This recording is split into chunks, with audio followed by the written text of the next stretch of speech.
In the tranquil aged town of Willow Creek, a humble 12-year-old boy lingered daily outside a venerable weathered bike shop, his gaze fixed upon a well-used bicycle displayed in the window.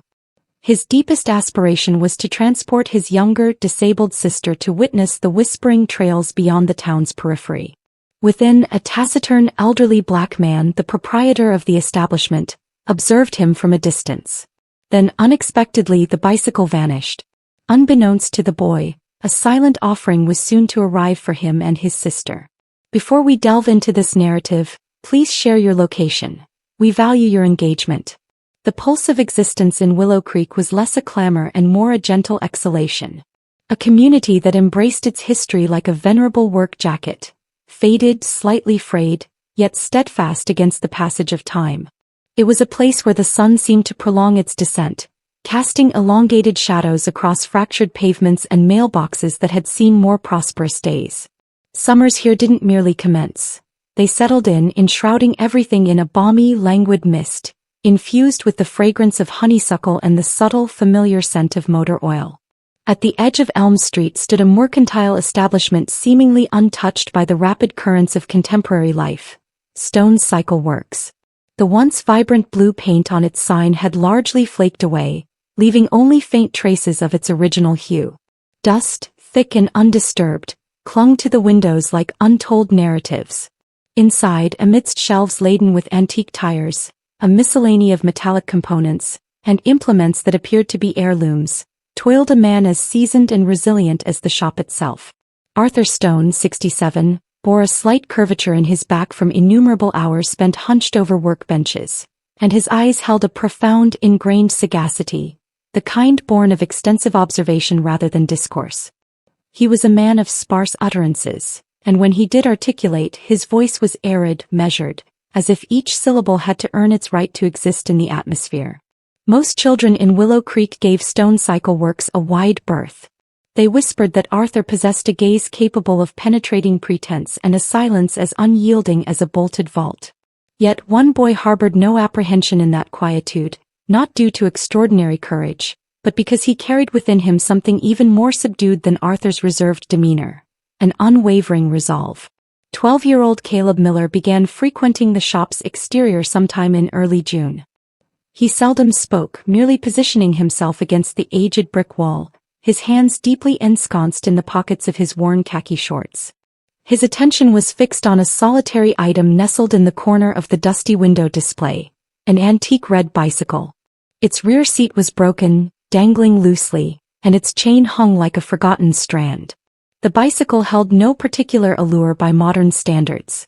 Its paint had long since lost its luster, the tires were slightly deflated, and rust speckled its metallic frame like scattered freckles on an ancient chart. Nevertheless, Caleb returned day after day, occupying the same spot, motionless as if the bicycle were a distant celestial body, and he, a quiet stargazer, was diligently mapping the vast expanse between it and every other facet of his existence. Arthur naturally observed him. He invariably did. From behind his counter, feigning an adjustment to a gear or polishing a handlebar, he would glance up, scrutinizing the boy through the grimy pane. Initially, he presumed Caleb would eventually tire, as most children did. But this one remained steadfast.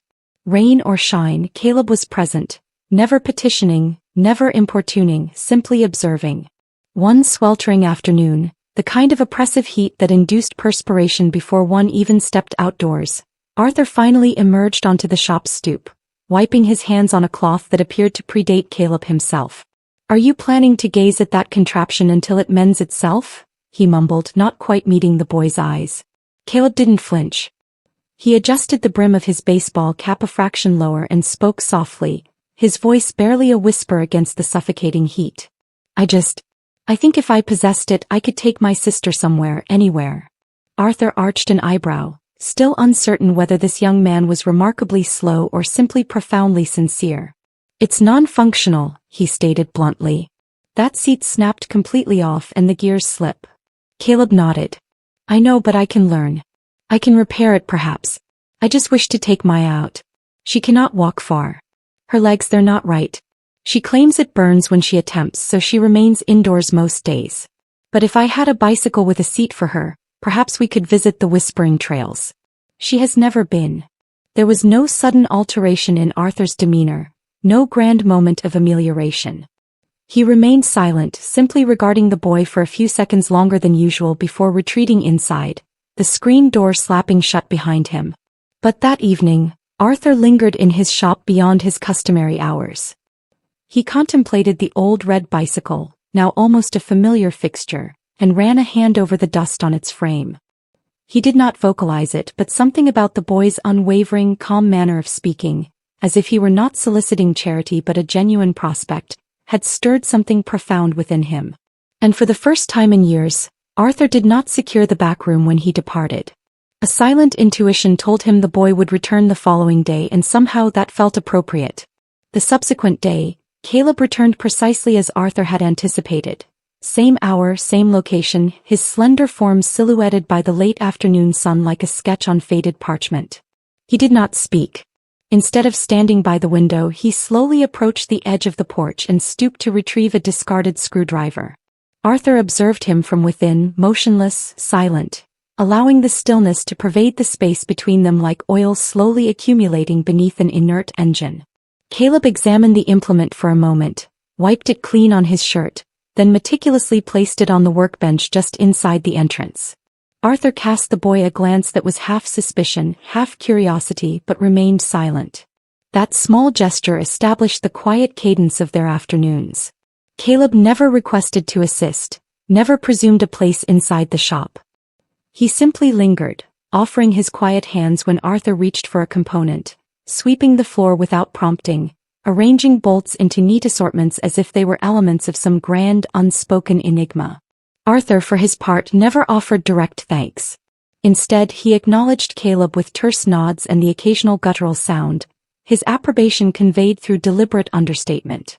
Over the ensuing weeks, Caleb began posing inquiries, not those designed to fill silence but genuine, insightful questions.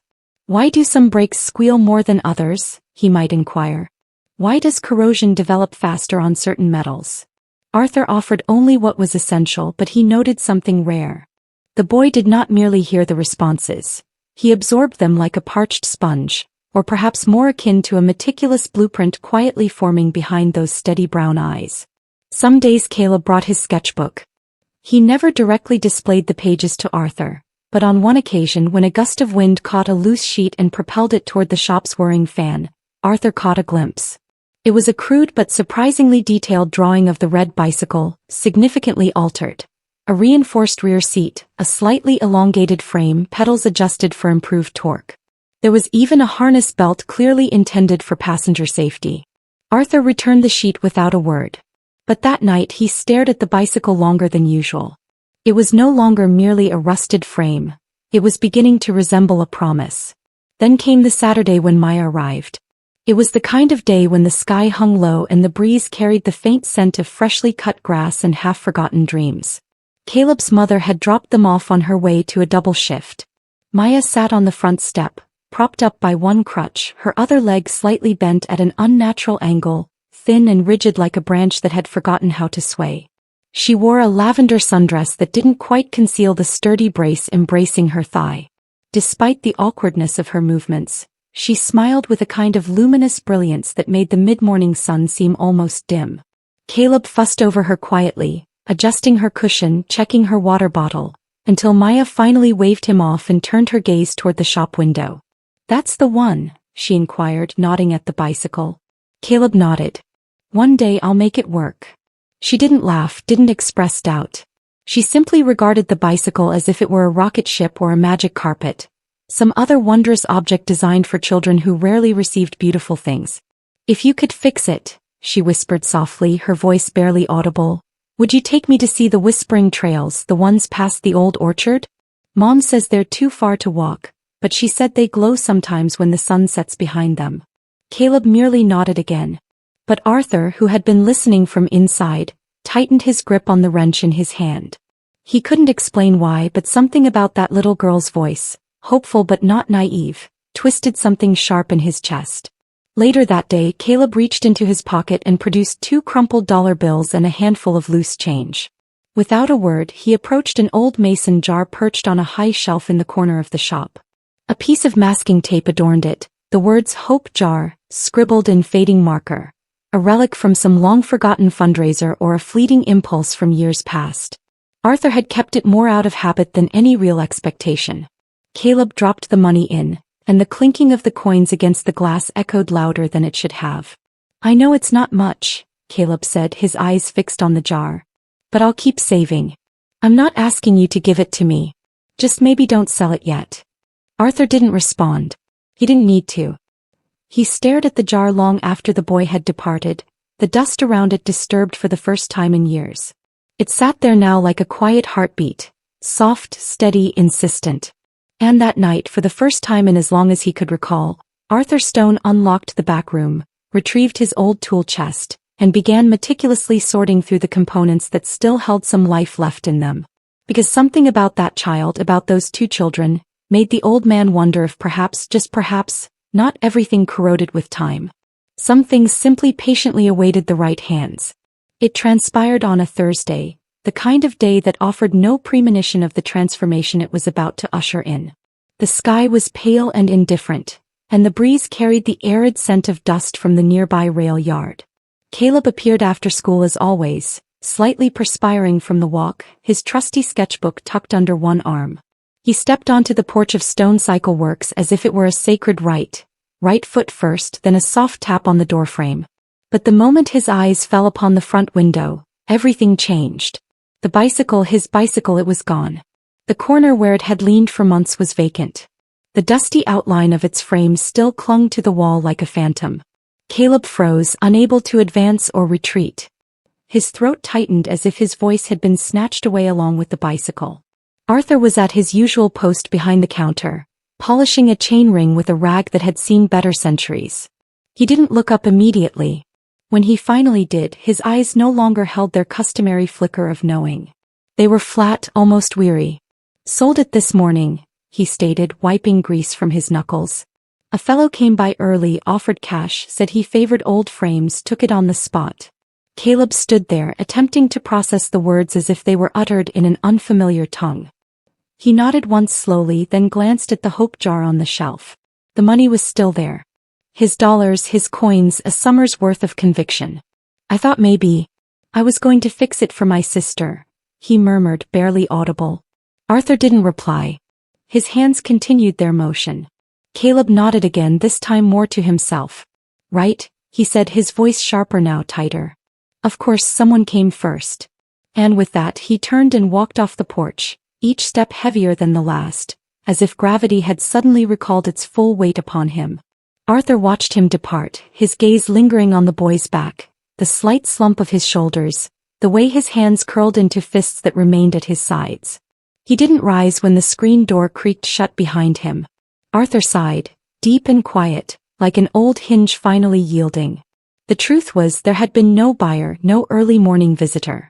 The bicycle hadn't been sold. It had been relocated, tucked away in the back behind the old tarps, already disassembled, already halfway to becoming something entirely new. Arthur had orchestrated it all, silently, methodically.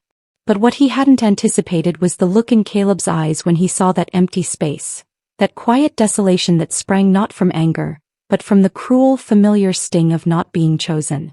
That night, Arthur sat alone in the shop long after closing. A solitary bulb swayed overhead, casting slow-moving shadows across the workbench. The red frame lay exposed across the table, stripped and sanded, its rusted joints now gleaming silver with the promise of fresh welding. Beside it were meticulously arranged components. New pedals, a sturdy reinforced backrest, a padded seat wide enough for a small girl with a crooked leg to sit without discomfort. There was even a hand-stitched strap Arthur had sewn himself, fumbling with the needle like a clumsy fool until he got it precisely right. He'd intended to surprise the boy, to make it a quiet gift, perhaps for his upcoming birthday. No grand announcements, no fanfare, just leave it where Caleb would discover it. Perhaps with a simple note signed, "A friend." But now, with the image of the boy's wounded silence still lingering in the air like smoke, Arthur wasn't so certain anymore. In his mind, he heard Maya's voice from that Saturday. "If you could fix it, would you take me to see the whispering tracks?" And it struck him harder than he'd expected, because some children didn't ask for miracles. They asked for motion, for a way to move forward in a world that consistently tried to hold them still. Arthur knew what it was like to stand still, to let years accumulate like dust. Perhaps he couldn't alter the past, but maybe, just maybe, he could help a child move through it. So he continued working quietly, tirelessly. The next few nights blurred into each other. Cutting, welding, painting, adjusting. The shop filled with the scent of polish and old rubber, of perspiration and a stubborn, quiet hope. By the time he tightened the very last bolt, his hands ached in a way that felt almost sacred. The bicycle was no longer a relic. It was a gift. But not just any gift. It was a chance, a message wrapped in gleaming chrome and unspoken compassion. And it had to be delivered just right. No fuss, no credit, just a small miracle left on a doorstep waiting to be found. It was Sunday morning when the knock came. 3 soft taps against the front door of the Miller home, just as the sun began its ascent over the rooftops of Willow Creek. The sky was painted in hushed tones of peach and violet, colors that whispered rather than shouted, and the air still carried the cool breath of dawn. Caleb's mother, already partially dressed for her morning shift, opened the door to find a large, shapeless object wrapped in an old gray tarp resting on the front step. No one was in sight, just the stillness of the street and a faint scent of grease and pine drifting in the air, as if something had been waiting in the shadows and had slipped away the moment it was perceived. Caleb was in the kitchen rinsing out a bowl when he heard his mother call his name, her voice low, surprised, not quite alarmed but certainly not casual. He rushed to the door, and when he saw it he stopped cold. The tarp was tied neatly at the bottom with twine. No name, no card, just a folded piece of paper tucked under the knot. Caleb reached for it with cautious hands, his breath caught in his throat, his heart thudding like a hammer against his ribs. He unfolded the note, read it once, then again and again. The handwriting was firm, slanted, unfamiliar but deliberate. It simply read, "The world needs more movement, not permission. Happy birthday, Caleb. A friend." His hands trembled as he untied the twine and slowly, inch by inch, peeled back the tarp, like unwrapping something profoundly sacred. And there it was, the red bicycle, except it wasn't just the same bike anymore. It was reborn. The frame gleamed with a fresh coat of crimson paint that shimmered like wet brick in the morning light. The tires were thick, their treads deep and ready for road or dirt. The chain glinted with fresh oil. But what made Caleb stop, what made his knees momentarily weaken, was the seat. The back half of the bike had been extended with a custom-made seat wide enough for Maya, complete with a padded backrest, side handles and foot supports fitted with adjustable straps. Every detail had been considered, every need anticipated. There was even a small horn at the front, shaped like a bright yellow duck, silly and gentle, tied with a little purple ribbon. Caleb didn't utter a word. He didn't need to. Maya was already behind him, her crutch tapping softly against the floor, her mouth falling open when she saw the bike, her eyes wide and unblinking as if she couldn't quite believe it was real. "Is it for us?" she asked, her voice barely above a whisper. Caleb nodded slowly, still stunned. Yeah, it is." He crouched to her level, adjusted the foot straps without being asked, and then gently lifted her into the seat. She sat up straighter than he had ever seen her, her small hands gripping the side rails, her face flushed with a pure, quiet joy. She didn't ask who had sent it. He didn't have to. In that moment, belief was enough. Their mother stood at the doorway, her hand to her mouth, her eyes glistening with an emotion that felt larger than mere gratitude. She said nothing, only nodded once, silently giving a permission that had never truly needed to be asked. Then Caleb climbed on, testing the balance, gripping the handlebars. The familiar weight of responsibility felt steady beneath his hands, but now for once lightened by something very close to hope. He looked back at Maya. "Ready?" he asked. She beamed. "Let's go." They started slowly, the tires crunching over the gravel in front of the porch, turning left onto Maple Street, then right onto Granger Avenue. Neighbors looked up from their porches, from beneath car hoods, from their front yards and garden hoses, watching the two of them ride by. Caleb pedaled with a quiet strength, Maya sitting tall behind him, her dress flaring slightly in the breeze. Someone waved, someone else clapped, but Caleb saw none of it. All he saw was the road stretching ahead, the sun cresting higher behind the rooftops, and Maya's hair catching the wind like the tail of a kite finally let loose. They didn't stop until they reached the orchard, the one with the abandoned whispering tracks that Maya had once only dreamed about. They sat there for a long time under the swaying trees, the bicycle's wheels still spinning slightly, as if even the bike couldn't bear to stop moving. Back in town, Arthur watched from the edge of his porch, partially hidden behind the slats of an old screen door. He didn't smile. He rarely did, but his jaw softened and he leaned a little heavier on the doorframe as if allowing himself to carry a little less weight for once. The shop was closed that day, but the key still hung from his belt, and the hope jar still sat in the window half full, catching the window light as if it had waited years to be noticed. He didn't need thanks. He didn't need credit. All he needed was that image. Two children rolling down a street that had once held them still, now carried forward by nothing more than a handful of coins, an old man's weathered hands, and a belief that sometimes kindness was as essential as the air we breathe. 10 years drifted by as summers always do in small towns, quietly then all at once. Willow Creek didn't change much in that time. The streets cracked a little more. The paint on the old water tower faded from sky blue to something closer to silver gray, and the whispering tracks near the orchard were finally swallowed up by weeds and time. But some things didn't fade. Some memories remained carved into the pavement, into hearts, into the way certain corners still felt sacred. For Caleb Miller, that memory had always been red. He returned on a Tuesday in early June, his backpack slung over one shoulder, the collar of his shirt still creased from the long drive down from the city.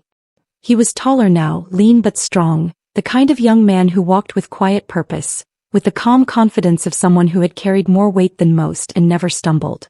His eyes were still sharp, still dark and observant, but now there was something else behind them, a kind of gratitude that had learned how to live in silence. He stopped first at the corner of Maple and Granger, where he and Maya used to turn during their weekend rides. The sidewalk was more broken now, and the old magnolia tree they always passed had been cut down, but the echo of that summer still lived there. He could almost see the flash of her lavender dress in the wind, the crutch leaning on the porch steps, the way her laughter had lifted into the air like birds startled into flight. Then he made his way to the shop. Stone Cycle Works was no longer open.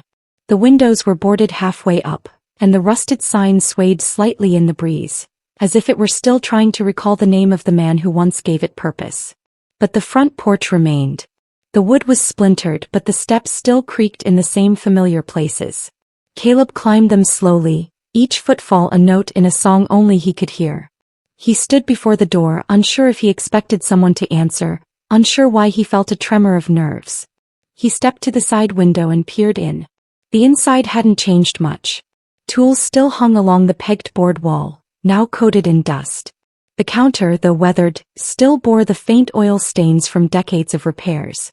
And there on the back shelf was the jar, the hope jar, still sitting in its spot as if it had patiently waited for him. He tried the door. It opened with a groan that sounded more like a sigh. Inside, the air was thick with a scent of old rubber and quiet time. He walked carefully as though afraid to disturb the stillness, until he reached the jar. Taped to the inside of the glass was a folded piece of yellowed paper. He unscrewed the lid and carefully pulled it out, mindful not to tear it. The handwriting was unmistakable. Arthur's firm, slanted, deliberate script. If the boy comes back, give him this. He'll understand. Caleb's throat tightened. He looked around the shop, but the silence felt fuller now, as if it held something profound. He sat on the stool behind the counter, the same one Arthur used to sit on when pretending not to watch him work. He unfolded the paper and read the note beneath the first line. Some children dream out loud. This one dreamed with his hands. I didn't fix that bike for charity. I fixed it because I saw something in that boy that I thought I'd lost in myself.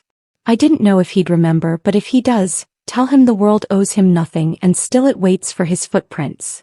Caleb sat there for a long time, holding the note in his lap like a sacred relic, staring at the dust particles dancing in the sunlight filtering through the grimy window.